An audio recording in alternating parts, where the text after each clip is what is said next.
Some lines, once crossed, redraw the entire landscape of your life. What began as innocent company turned into something far more dangerous the night my husband left town.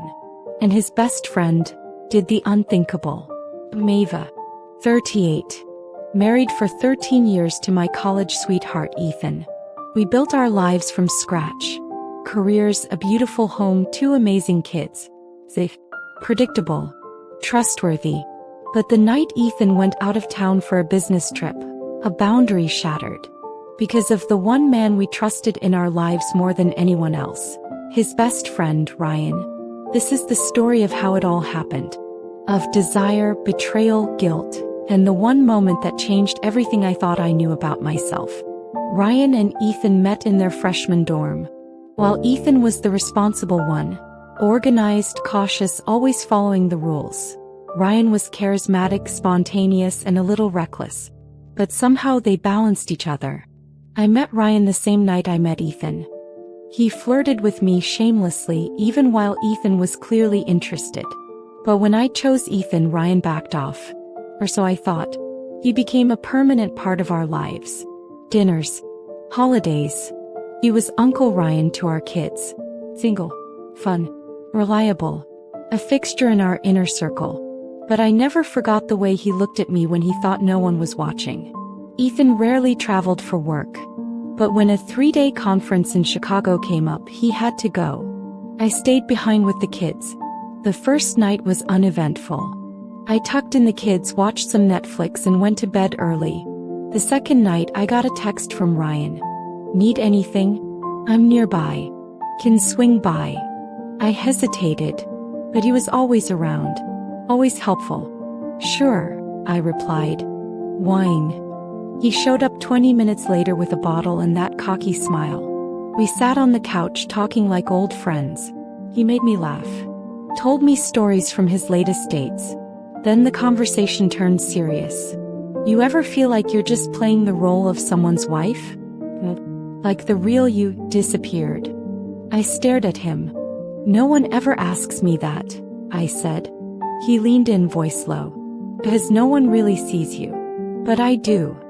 A chill ran down my spine. He brushed my hair from my face. His fingers lingered. I didn't move. I shouldn't, he whispered.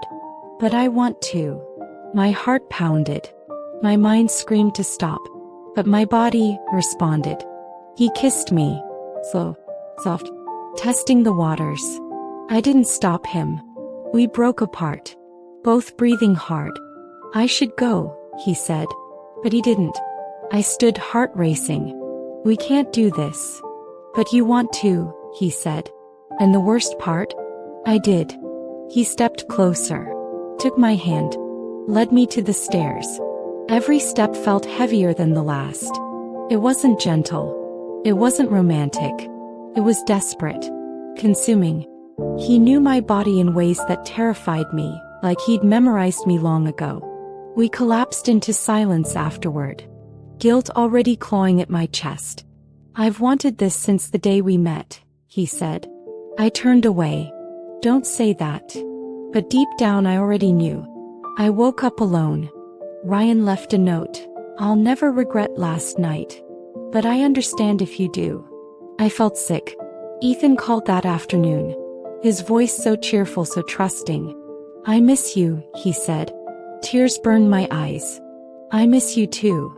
When Ethan returned, everything felt wrong. His touch. His smile. His presence. I carried the weight of that night like a boulder. Ryan acted normal. Came over with beers. Watched the game. Like nothing happened. I hated him for that.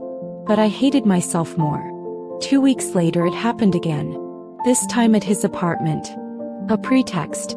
Can you help me choose a gift for Ethan's birthday? I shouldn't have gone. But I did. The moment the door closed, he kissed me. Hard.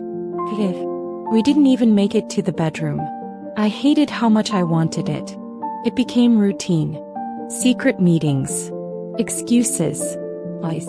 I lived 2 lives. With Ethan I was the loving wife. With Ryan I was something else entirely. Unfiltered. Desired. Reckless. I told myself I'd stop, but each time I did I went back. Like a drug I couldn't quit. One afternoon Ethan came home early. Ryan was in the house, helping me with the garage. The air was thick. Ethan smiled. "What would I do without you, man?" Ryan grinned. "Always here for you, brother." I wanted to vomit. Ethan noticed I was distant. "You okay?" he asked one night. "Just tired," I lied. Then he said it. "Sometimes I think you and Ryan have more chemistry than we do." I froze. "Don't be ridiculous," I snapped. He looked hurt. "It was a joke." Was it? I started avoiding Ryan, ignoring his texts. He showed up one night. "You're just going to pretend none of this happened?" "Yes," I said, "because it should have never happened." He grabbed my wrist. "You don't mean that." But I pulled away.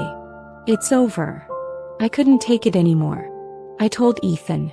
Not everything, but enough. His face crumbled. "With Ryan," he whispered. I nodded, sobbing. He didn't yell. Didn't hit anything. He just walked out.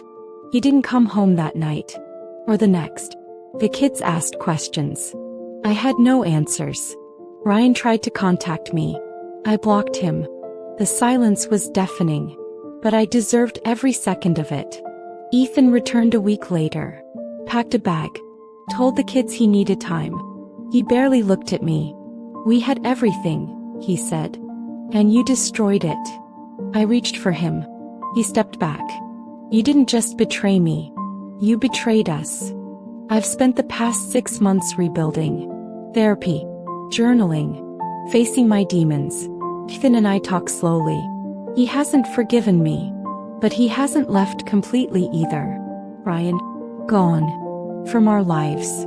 From the kids' lives. And I don't miss him.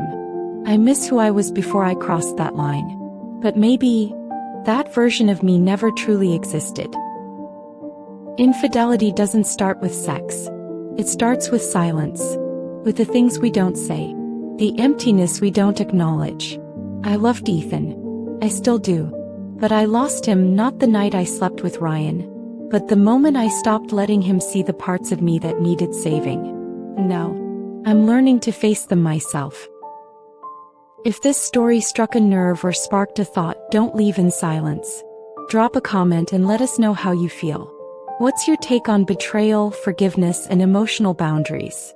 Subscribe to Veiled Desires for raw, real-life stories that dig deep into the heart of human relationships. Hit the bell so you never miss a moment. Share this video with someone who understands the thin line between loyalty and desire. Because sometimes, the people we trust the most are the ones who teach us the hardest lessons.